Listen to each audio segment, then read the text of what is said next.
Welcome to the podcast of MotorWeek, television's original automotive magazine. MotorWeek is made possible by TireRack.com, RockAuto.com, and State Farm. Here's your MotorWeek podcast host, John Davis. Thank you, Alec Webb, and welcome everyone to MotorWeek podcast number 209. I'm John Davis, of course, and joining me here in Studio C at MotorWeek World headquarters today, we have a rare appearance of executive producer and head writer Dave Scrivener. Hello. Or a rare sound, as the case may be. Writer-producer You Brian were right Robinson. the first time. You were right the first time. Yeah. Brian Robinson, writer-producer. Thanks for joining us today. Let's see, road test producer Ben Davis. Hello. And our online content coordinator and the producer of these podcasts, Greg Carlos. I'm back after a few podcast absence. Yeah, you are. And we missed you, too. I'm sure. We have a lot to get to today, including two very, very special cars. We're going to talk about the unveiling of the 2020 Chevrolet Corvette, and also Dave is back from experiencing the 2020 Porsche 718 GT4 and Spyder, along with a special Porsche race car experience.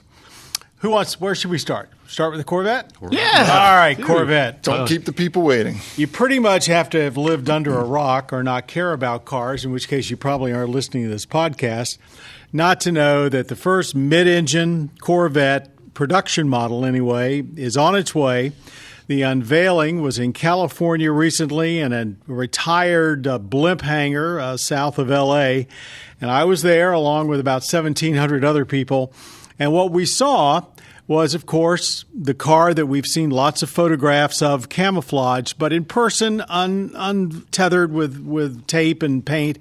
It looks very, very exotic-like in a simplistic sort of way. It's very smooth, very little overhang in the front and back. Sort of has a Ferrari-ish look to the front, big side scoops. All of that we pretty much had already deduced from some of the spy photos and when GM drove a camouflage version of it through Times Square back in April. But the details finally came out. Yes, it's going to have the 6.2-liter pushrod V8 as the standard motor. Total horsepower, 495, which all of us were wondering why in the heck didn't they push it to 500. We don't know, and they didn't have an answer. 470 pound-feet of torque. No manual transmission. That seems to be the big bone of contention with Faithful. But an 8-speed dual-clutch transmission from Tremec, who is not, to my knowledge, had that much experience building DCTs, although it's possible this transmission's under a license. I don't know. The big kicker, all of this for $60,000 and slightly under, which pretty much put an awe through the crowd. One other little tidbit they gave us that hasn't been done before in a production Corvette is there will be both right and left-hand factory models. With that said, 0 to 60 in 3 seconds or less with the Z51 package, still calling it Stingray. Most everybody here at the table has had at least exposure to either the press releases or to the photographs. What do you all think? And there is dead silence. Go ahead. Is the V8, it's just a straight V8, or is there any type of hybrid electric assist or anything? At this point, all they're saying is the base engine that they will come out with early next year when it finally goes on sale will be an uprated version of the 6.2 pushrod V8 that's powered all the recent Corvettes. Down the road, there's all sorts of rumors that they will get a version of the new Cadillac V8, that there will be some kind of electric motor assist added at least to the front. And when you look at the structure, and this car is a bit heavy, you see all of this massive front structure, which could be there just for crash, but it also looks like it could support quite a bit of hardware. I mean, the frame on the car is huge. It's massive. It just looks like, why did you need so much metal? Because that was the rumor on why it was taking so long. Right. Is because they had problems. Yeah, but now I'm looking at the specs and it doesn't even have it. So no, not initially out of the box, Dave. Performance is right for the money with the $60,000 base price. You know, when you take a look at it, you just have to spend at least twice and really almost 3 times more in order to get a car that is comparable. And mid-engine especially. People like that And it's layout beautiful. and balance and things like that. They didn't give any numbers about particular weight balance, but they did talk about how, all the mass is in the middle of the car. If you're standing behind the car and looking down at the hatch, you basically see the powertrain. And they've done a nice job of making it look pretty underneath all the glass, although I think there's a few things that maybe it doesn't look quite up to some of its much more expensive European rivals. Has very, very good trunk room, both in the front and in the back. You can get a bag of golf clubs in the back. The interior, though, I think will get the most raves from people that walk up and see it for the first time. It's got a beautiful, cockpit-like interior. That's not new, but it's nicely laid out. The driver actually sits pretty much in a space all their own with a bar that comes from the dash down to the console, separating the driver and passenger. And on that bar are the climate controls. So there's almost no physical buttons on the instrument panel itself. There's a volume control for the radio, and there's a lot of stuff on the steering wheel, which, by the way, is flat top and bottom. Whoa. And that had been shown in some of the spy photos, and it's pretty cool looking. To my knowledge, except for Jay Leno and maybe a few others, nobody's actually driven it. There's been some rides. They've had some rides in it, and I'm sure there will be more people getting a chance to get in it as they move forward this week. Well, I shouldn't say this weekend because I don't know when you're listening to the podcast, but the last weekend in July, it is going to be on display at the Peterson Museum. They're doing a special, our Corvette retrospective, and a Dudentoff Memorial weekend. So it's a pretty spectacular-looking car. I think it'll probably be at least towards the end of the year before we get a chance to get in it. But as soon as we do, we'll be back here both on the air and on this podcast talking about it. Okay. Anybody were you underwhelmed from what you saw? I will say the pictures don't do it justice. Yeah, I mean, I haven't seen it outside of the pictures, Right. but I was a little disappointed, I'd say, that the taillights weren't unique to a Corvette. They look the same as on the Camaro, and like C7's the same way, but I think every that's generation before justified. that. When those pictures leaked of the rear end, everybody sort of said, well, okay, they're not round, but they're not particularly different than what we've already got now. It looked like it came, again, out of the Stain styling studio. Yeah, that's so I think that's legitimate. that, and the wheel choices didn't really appeal to me that much either. Mm-hmm. But I mean, they got to keep it at a price point, and for the price point set, they did a great job. Yeah, the question is, will you be able to even buy a base car for quite a while? Yeah, right. And the other question that was running is, this car is going to take longer to build. That means lower volume, which they only sold about 23,000 or so Corvettes last year. Anyway, will there be a Cadillac model? That's the question that's been flying around, and they of course wouldn't talk about that. Bring a Buick model, Grand National. Oh, my goodness. Let's not stretch Turbo, too put a far. Turbo 6 in there. That'd be Bring Saturn stuff. back, even better. Oh, Dave, let's get to you before this thing gets totally out of control. You just had a terrific experience. I did across two the trips pond. with Porsche Right. recently in the last 2 weeks. I went to Edinburgh, Scotland, to drive the 718 GT4 Cayman and the Spyder. The Spyder has the real minimalist, cool-looking roof with the double hump rear deck. The Cayman has a giant wing on the back. These are both track-focused models. It's always been kind of an aspirational model for Porsche, this Cayman Boxster entry-level. Mm-hmm. Performance has been up there. It's creeping up towards 911 territory. It hasn't gotten the price up there yet, so it's still attainable for people who want the Porsche name and experience and technology. These two now share a chassis. They didn't before. In 2016 they came out. They were kind of different. They're both track-focused. They have a 911 GT3 front axle adjustable suspension settings for like track days. So it's a great club racer track day car for those guys. Driving on the track, of course it rained in Scotland, but it was very well balanced, tossable, pivots around the axis, the center axis nicely, great steering, standard 6-speed manual, which I love, and purists will like, and rev matching now is a button you can turn on and off if you want it. Great packages, both. Is it any PDK or is it just manual? This was PDK is not out yet. Okay, I don't think so. Probably down the line. The next week, I went to Germany and drove the Cayman GT4 Club Sport, and that was a PDK. And this was just a race car model with a full cage, no interior, gutted, huge, massive brakes, and more performance. Also, on that trip, we drove the 935, which is the car they made to commemorate their 7th anniversary, which was a 911 GT2 RS with a 700 horsepower, but the bodywork evoking the 935 78, the Moby Dick famous race car 911, and the paint job to match that. And again, 700 horsepower and a full track package and the brakes and the slick tires, and that was quite the experience. We've driven a lot of fast cars, but driving on slick tires is a whole other level up for me. What's the difference? So you just said you did the road car GT4. Like, what's it like going from that on a track to a full on race car? And the Club Sport is not even the full race car. It's like a gentleman racer customer car. Weekend racer. Yeah. The thing you get used to is how massive the brakes are. You get like 2 Gs of braking, it feels like. It's sucking your eyeballs out. And not knowing, I don't have the experience in slicks to know how much grip I have to play with and more downforce. And when the tire lets go, it lets go. Yeah, you said that there's not a whole lot of warning, like a squeal. Forgiving. Hey, we're leaving now. It's just, you're gone. Yeah. So you have to have the experience to know how far to push the car. But the performance was amazing. The 935, they made 77 of them. They had 2 of them there. And that was the first car I drove on the track. And here you go. There's no lead follow. They gave us 1 lap in a Cayenne to learn the track and said, go. And I'm just, There was a pro driver there, Andy Pilgrim, who had raced for many, many years, and he was 4 or 5 seconds faster than me.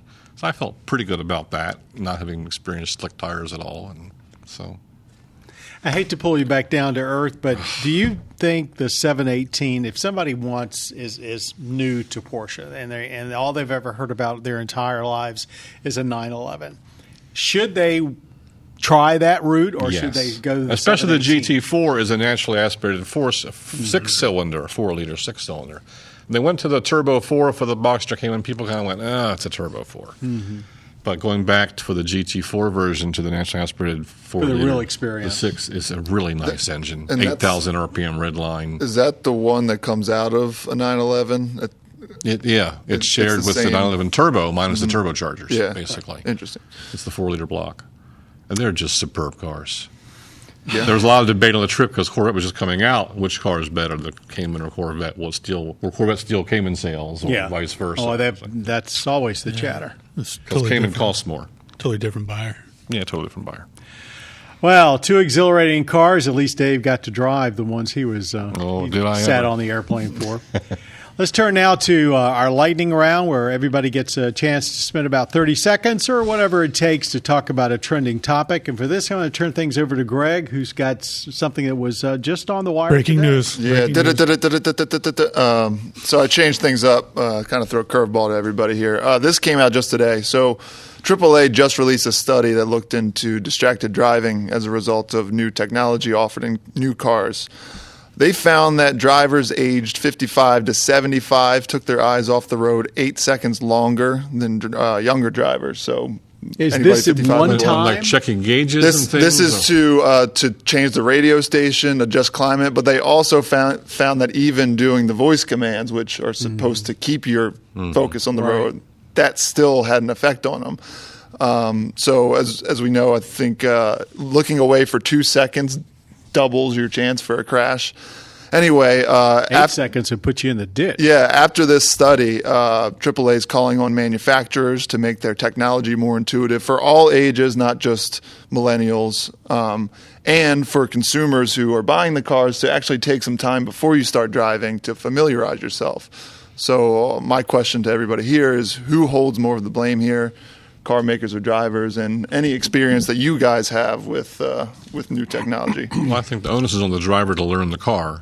We drive so many cars a year. It takes me 10 minutes to learn how to turn the radio on some cars before I leave the parking lot. I think the manufacturer and dealer have to bear responsibility too, because they're not spending the time to get people accustomed to it. Educate their buyers.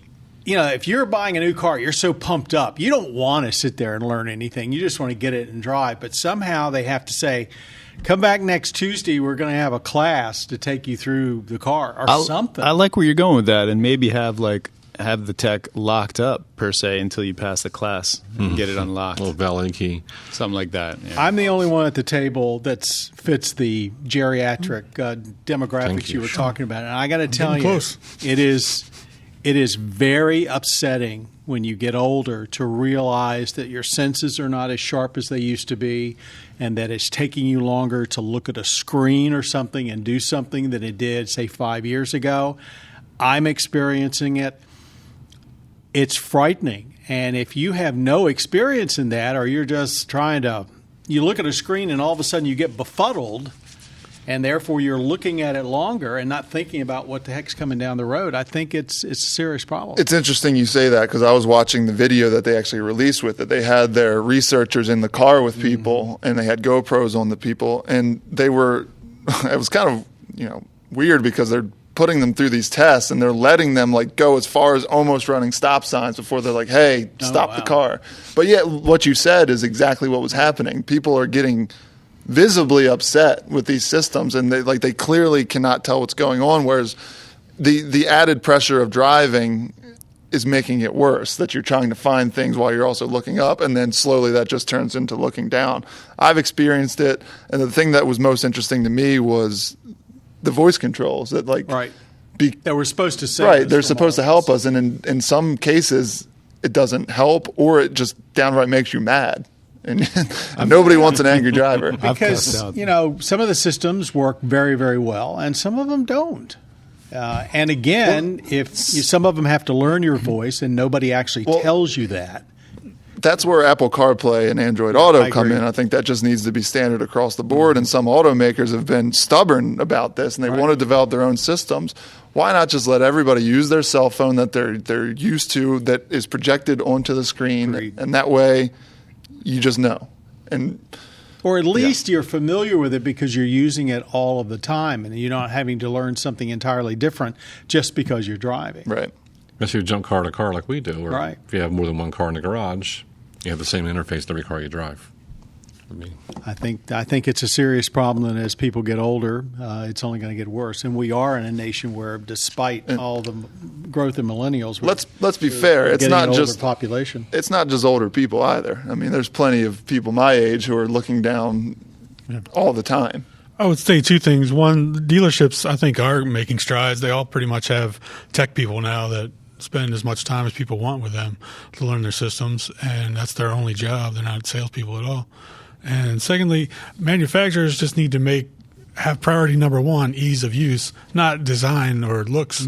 Like Cadillac's Q or whatever, that ease of use was way down on the priority list above looks and design and stuff like that. And that's just not how you should design the system. I like Ben's comment. Maybe lock some of this stuff out until you get some training in it. But I don't think that's going to happen. You could have time trials. Yeah. And then once you unlock a certain level of time, you can use it. You could at least have it for, like a My Key where you have younger drivers and stuff and make them earn their prove their ability. Well, I think it also goes for older drivers too. Okay, we're going to move on now to a viewer question, and this is something that I think has come up on a first-hand basis for many of us because we've had some wild weather here in Maryland in the last few weeks. We've been riddled with thunderstorms, some of them severe, especially out around my way. They pop up very quickly. The question is, if you're out driving and you get caught in a dangerous storm, and I don't mean just rain, but heavy rain, wind, maybe the threat of a tornado in your area, and we can extend this even to the wintertime with blizzards. What do you do when you're driving in really bad weather? Do you turn on your blinkers and keep going like so many people seem to do? I mean, what do you do? What do you do?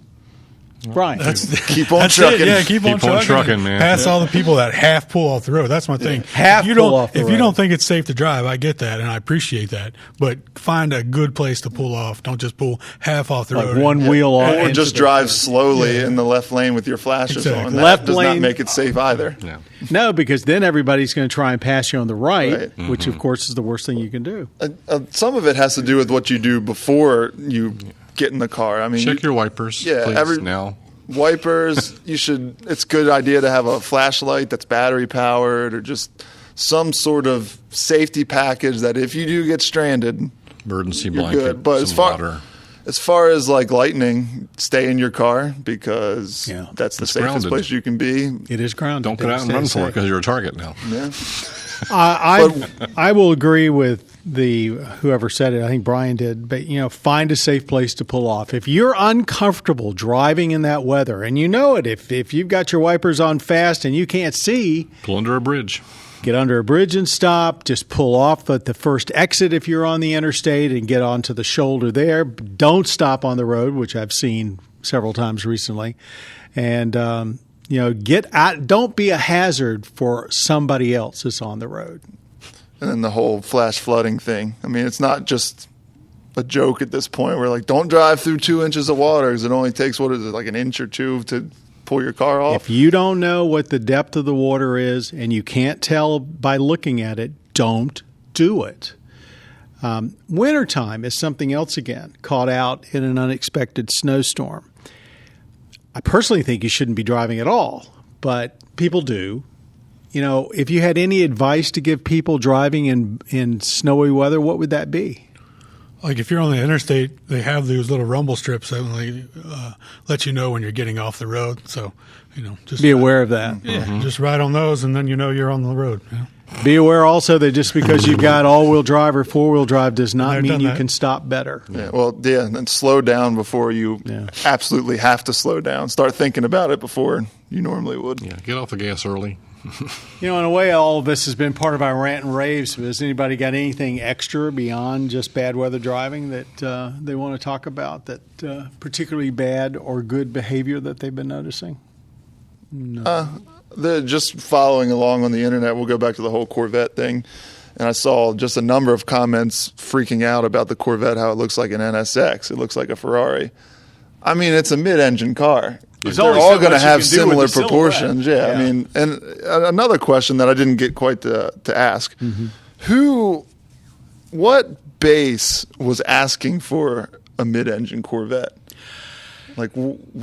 That's a good question, and I think what my feeling from listening to them, because obviously they're not going to ask that direct question, was. Well, they did say it actually up on the stage. They said, and Mark Royce did it. He said, we felt we had taken the performance of a front-engine, rear-drive car as far as we could take it. He said, basically, we knew that we were had done well. We knew that we could match up against rivals that cost several times more. We didn't feel that there was much more we could do but just massage it. I think what they didn't say is that with sports car sales so drastically down across the board and the fact that they're only selling, half to a third of what they used to sell in vets, they needed to do something to fill up the factory or at least to give themselves some breathing room and maybe spin off another model. But they did basically say that the major emphasis was the fact they wanted to be able to do more performance and keep matching the world's best. They also pointed out that Duntov himself, way back when, I guess in the 60s, when they were competing during some of their first competitions, so that was probably the 50s, they were losing because the engines up front were heating up so bad they were frying the drivers' feet. And they said, we've got to get the engine behind the driver so that they basically can do these long-distance races. Now, obviously, they've done that since then, but there is a serious problem with heat, and they want to get the heat behind them. So that's why way back even then they were talking about mid-engine and did so many concepts and prototypes over the years. This car was originally given the go-ahead, I believe it was 2009, but the Great Recession intervened and the bankruptcy and everything else. The car would have been out much earlier than this if the economic situation hadn't happened. But they basically did come around and say it. We got everything we could get out of a front-engine rear-drive situation, so we wanted to do something else. Yeah, they've been saying that for years, though, and they've been upping the performance of the Corvette. So yeah, that was the official line. If the GT40 wouldn't have come out, I'm not sure that this would have ever come out. But I think that's a very they want to be reasonable. Competitive on the world stage, and that's a big part of what the Corvette's about. Granted money. For customers as well, but I mean that's their race car internationally. So they want to be competitive. Yeah, otherwise they would have just had something else that Americans might like, but everybody else would look down their nose at. It's going to be a fascinating car. Mm-hmm. And thank you all for a fascinating podcast. I want to thank Dave Scrivener for showing up and giving us his insight into what an experience and none of the rest of us have had. Brian Robinson, Ben Davis, Greg Carlos. Thanks to our audio engineer, Jim Bigwood. Of course, Greg Carlos is our producer, and our podcast creator, Bob Mixter. To everybody out there that watches MotorWeek on public television and also on the Motor Trend Network, thank you very much. Be a part of us, too, on our YouTube channel. We have lots of folks that catch the latest from us there. Our website with all our daily updates. If you've got some kind of a screen, you can probably find MotorWeek visually. And otherwise, thank you for listening to this podcast. Till next time, I'm John Davis. For all of us at MotorWeek, thanks for being a part of MotorWeek. You've been listening to the podcast of MotorWeek, television's original automotive magazine. MotorWeek is made possible by TireRack.com, RockAuto.com, and State Farm. For additional information on podcasts, videos, and showtimes, visit our website at MotorWeek.org. And watch MotorWeek, television's longest-running automotive magazine series each week on your local TBS station.